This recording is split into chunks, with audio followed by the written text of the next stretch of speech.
in your experience, with yourself, but more specifically in working with others. I'd love to hear how meditation has benefited those you've worked with on the extreme end, people that are more, in the middle ground, people that we're talking about now. They're like, I don't feel I'm in a traumatic situation, but I've been stressed out for the past 9 days. Well, that's Sure. trauma.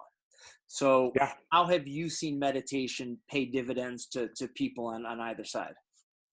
Fantastic question. Meditation. Honestly, because of the ways that I teach, unless people reach out to me and share that this is how they feel, I have no idea. With Aaptiv, I'm in a recording booth, and until people message me, I have no idea. With NeoU Fitness, I'm in a production studio. Once I record the class, unless you send me a message, I have no idea.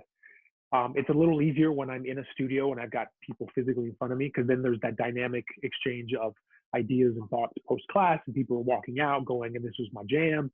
And other people are like, I don't like his teaching style, which is all cool. It's all fine.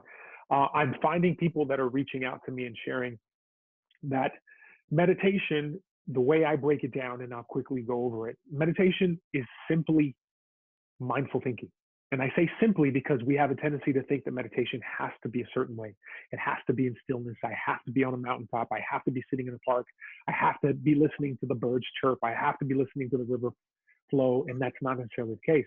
The meditation that I teach stems from you can do it anytime, any place, anywhere. Okay. I will often utilize the fact that I'm in New York City, and I like to play a game called every single time I hear a car horn, I take a breath. Add that to the little stickers that I have on my wall at my computer. I take a breath. Again, all of that translates into meditation throughout the day. Yes, there are ways to sit, and there are stylized methodologies of meditation. Two of those methodologies, without getting into the semantics, is one is about clearing the mind, and a separate methodology of meditation is about calming the mind. Like, who would have thought? There's two different ways, and there is. Like mindful and mantra, or we're talking about Sumatra and Vipassana. Okay. So breaking it down into the Sanskrit. The Sumatra is about calming the mind. Vipassana is about clearing the mind. So without getting into any of those semantics, because again, I teach from a trauma-sensitive base. I want to be able to share a language that anyone can understand. And so specifically when it deals with veterans, I don't use Sanskrit. We don't know if that's triggering. Okay. I teach from a place where I'm not going to physically touch you unless you've given me permission. So it's that mindset. So if we can break down our language so that people understand that meditation is not this complicated.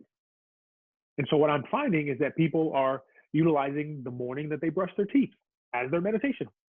On my way in, when I'm going into the city, I use the Queensboro Plaza stop on the NeoU, that's the yellow train, into 59th and Lexington. Those 4.5 minutes is my time to sit. People know if you're riding with me, my love knows this, my friends know that I'm just going to sit there and I'm going to feel the train move me, and I'm just going to breathe. And some days I can consciously be aware of the breath, and some days my mind's racing. But again, meditation is not about stopping the thoughts in your mind. It's simply just slowing things down. And it's funny that you brought up all the preconceived notions. That's going to lead into the next question. I should be sitting this way. I should be doing this. Yeah.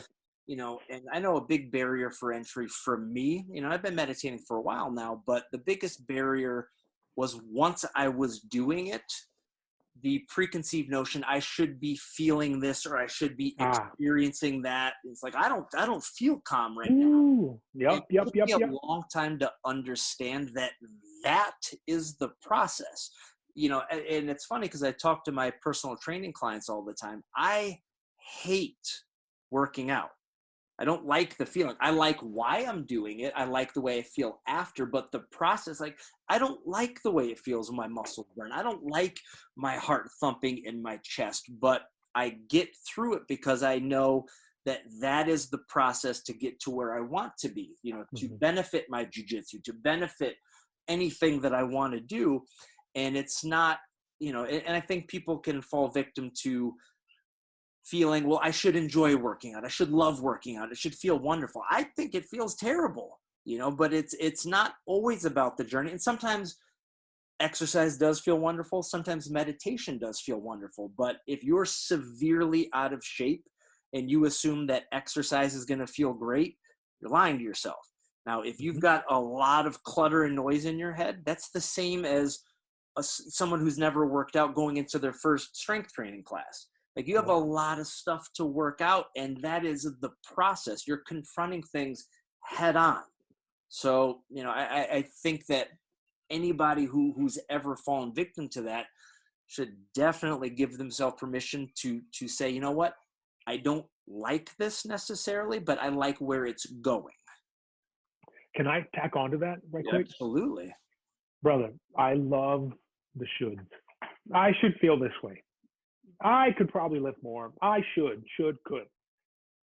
Take the statement, I want happiness. I is the ego. Want is desire. If you take away the ego, you take away desire, what are you left with? Happiness. So the mindset of I should feel a particular way, we will often, and more often than not, as a society, we've been told and predisposed to exist in a place of wealth, materialistic items. We've got to have the house, the 2.3 kids. Think of all of that stuff that's genetically, societally, within our familial ties, told that we need to do or have to be. You don't have to do anything. We get to.